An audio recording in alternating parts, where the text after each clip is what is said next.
거룩하신 하나님 아버지, 새 아침을 주심을 감사합니다. 오늘도 주님 말씀 따라 기도의 자리로 나아갑니다. 우리를 불러주셔사오니 우리의 기도에 답하여 주시고 주의 뜻을 알아가는 이 시간 되게 하옵소서. 예수님 이름으로 기도드립니다. 아멘. 찬송가 170장 하나님께 찬양드립니다. 내 주님은 살아계셔 날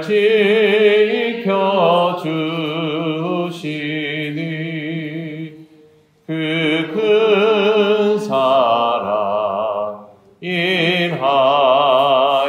인하여서 나 자유 얻었네. 나의 구원 되신 주님, 내 소망 되신 주, 항상 나와 함께 하셔 곧 다시 오시리. 나를 거룩하게 하려 주 나를 부르니 주의 은혜 내게 넘쳐 주 뜻을 이루리. 굳센 믿음 나가지고 주 말씀 따르면 주님 다시 강림할 때 날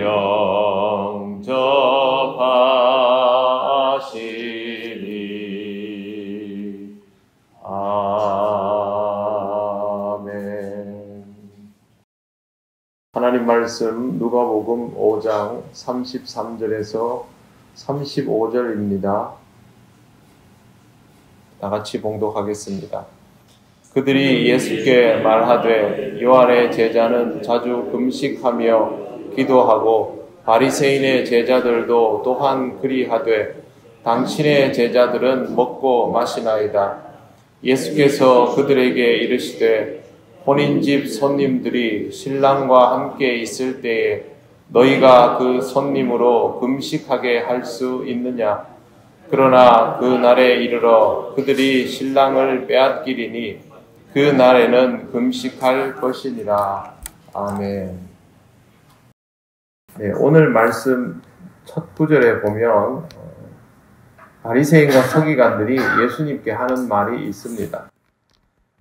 그동안 예수님께서 죄인을 불러서 회개시키러 왔다라고 말씀을 하셨으면 그것이 어떤 의미인지를 새겨보아야 하는데 의미를 새겨보지 않고 굉장히 유치한 말을 합니다. 그들이 예수께 말하되 요한의 제자는 자주 금식하며 기도하고 바리새인의 제자들도 또한 그리하되 당신의 제자들은 먹고 마시나이다. 죄인을 회개시키러 왔다면 죄인들 앞에서 뭔가 경건한 모습을 보여주어서 영향을 미쳐야 되는데 그러려면 죄인들을 앉혀놓고 같이 기도하고 금식하는 모습을 보여주고 이렇게 해야 하는데 저 사람들하고 똑같이 먹고 마시는 그런 수준입니까? 그게 죄인을 회개시키러 온 것이 맞습니까?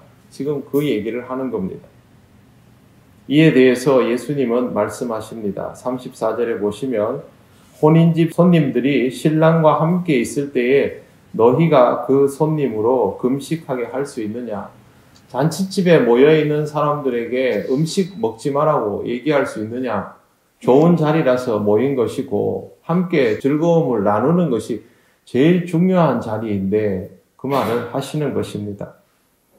여기에서 혼인집 신랑은 당연히 예수님이지요.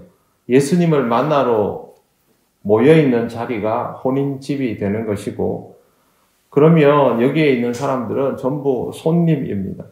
예수님을 만나게 된 자리는 그만큼 기쁨과 즐거움이 넘치는 자리라는 뜻입니다. 예수님과 함께하는 것은 어떤 것과도 비교할 수 없는 놀라운 기쁨이고 인생에 있어서 가장 중요한 순간, 결정적인 순간이지요. 주님과 만나면 거기에서 무엇을 하는가가 중요한 게 아니라 주님과 만나고 있다라는 자체가 가장 특별합니다. 그렇기 때문에 주님과 함께 있는 것에 집중해야 되고 주님과 함께 있는 것이 내 인생을 완전히 바꾸어주는 놀라운 일이라면 그거는 기뻐할 일 아닙니까? 여러분 평생에 한 번만 만나보고 싶은 아주 특별한 사람이 있는데 그 사람을 내가 만나게 되었다라고 하면 그때 여러분들이 그동안 평소에 가지고 있던 약속이나 해야 할 일이나 이런 거 따집니까? 길 가다가 30년 지기를 우연히 관광원 친구를 만났는데 여러분 보면서 정말 좋아하는 친구라면 내 지금 바쁜 일이 있어서 그러고 갑니까? 그렇지 않지요. 일단 붙들고 앉아서 차라도 한 잔 마시고 연락처라도 주고받고 어떻게든 그 만남을 성사시키려 하지 않습니까? 예수님과의 만남은 그런 것들과는 비교할 수도 없는 우리 인생에 있어서 가장 중요한 만남이죠. 그러면 이 만남이 이루어졌을 때는 기뻐하는 것이 우선이라고 예수께서 말씀하시는 겁니다. 이 기쁜 날은 금식할 수 없죠. 명절이 돼가지고 가족들이 만났습니다. 가족들과 풀어야 할 일들이 있습니다. 가족들을 구원시켜야 할 숙제도 있습니다. 그러면 오랜만에 만난 친척들끼리 모여있을 때 같이 맛있는 거 먹자 그러는데 거기 딱 둘러앉아가지고 인상 빡 쓰면서 내가 하고 싶은 얘기만 하면 상대방과 함께 즐거운 시간을 누릴 수 없지 않습니까? 지금 예수님과 만나는 세리와 죄인들은 처음으로 존중받아 봤습니다. 자신의 인생에는 답이 없다고 생각했는데 예수께서 말씀하여 주셔서 내 인생에도 길이 있고 빛이 있고 구원이 있다는 것을 처음 알았습니다. 이 좋은 날 맛있게 먹고 예수님과 함께 있다는 것이 얼마나 행복한 일인지를 느껴야 하는 것이죠. 그래서 신랑과 함께 있을 때는 금식할 수 없는 것이고 금식하는 거 아닙니다. 신앙생활은 금식이나 절제가 먼저가 아니라 주님과 함께하는 기쁨이 먼저입니다. 바리새인과 서기관은 아직도 이 기쁨을 모르는 상태이죠. 자기들은 신앙이 되게 좋은 줄 알지만 예수님께서 오셨는데도 함께하는 기쁨을 누리지 못하는 사람이 가지는 경건과 절제라는 것은 의미가 없습니다. 신앙생활을 오해하지 마십시오. 하나님과의 만남이 우선이고 주님과 만나는 것이 우선입니다. 사람들이 신앙생활을 두려움으로 시작을 하고 그 두려움만 가지고 살아갈 때가 많습니다. 그러다 보니 하기 싫은 것을 억지로 하고 벌받지 않기 위해서 절제합니다. 계속 신앙생활이 힘들고 어렵기만 하죠. 세상에 마음은 다 가 있는데 거기 따라가면 혼날 것 같고 그래서 신앙생활을 참아가면서 하는 겁니다. 절대 좋은 신앙생활이 될 수 없습니다. 신앙생활은 주님과 함께하여 그 기쁨을 누리고 그 기쁨이 충만하여져서 이 세상에서 살아갈 때도 신앙의 힘으로 살아가게 되는 것이 실질적인 묘미입니다. 이런 기쁨이 있어야만 그 다음에 다가오는 것도 감당할 수 있습니다. 35절 그러나 그 날에 이르러 그들이 신랑을 빼앗기리니 그날에는 금식할 것이니라. 주님과 함께하는 자, 주를 믿는 자가 누리는 그 기쁨의 힘을 통하여서 즐거움이 가득하게 되고 복된 삶을 경험하게 될 때 그 사람의 인생에 있어서 어떤 일들이 일어나게 되면 그 일들을 가지고 견디어 나갈 수 있게 된다는 것이죠. 이게 중요합니다. 신앙의 기쁨이 가득하고 즐거움에 복된 에너지가 가득 차 있는 상태라야 환란이 오고 질고가 오고 시련이 와도 그걸 견딜 수 있게 되는 것이죠. 우리에게 있어서 이 세상이 주님과 함께하지 못하도록 요구하는 시간이 있지 않습니까? 강요받는 시간. 주님과 강제 이별을 당하게 되는 그런 시간들이 있죠. 그때 금식하는 것입니다. 그러니까 항상 신앙은 주님과 함께하는 것이 우선이고, 함께함의 그 영적인 힘을 통해서 함께하지 못하는 순간도 주님을 잊지 않고 살아가는 것입니다. 그래서 예수님께서 신랑을 빼앗길 때 금식한다라고 가르쳐 주시고 있습니다. 서기관의 금식이, 바리새인의 금식이 얼마나 의미 없는 것인지를 잘 보시고, 우리의 신앙도 이와 같이 실질적으로 알맹이는 없는 경건과 절제 모양이 되지 않도록 주님과의 만남을 더욱 견고하게 하시기를 바랍니다. 이 세상의 삶이 우리에게 절대 쉽지 않지만 주님과의 만남에서 주어지는 기쁨이 이 세상의 삶을 충분히 누리고도 남을 만한 힘을 우리에게 줍니다. 신앙생활을 함에 있어서 이 과정을 잘 기억하시고 주님과의 기쁨을 통하여 이 세상을 진정 승리하며 살아가시기를 바랍니다. 기도드리겠습니다. 하나님 감사합니다. 하나님의 은혜로 살아가는 우리가 이 말씀의 의미를 다시 한번 깨달으며 감사를 드립니다.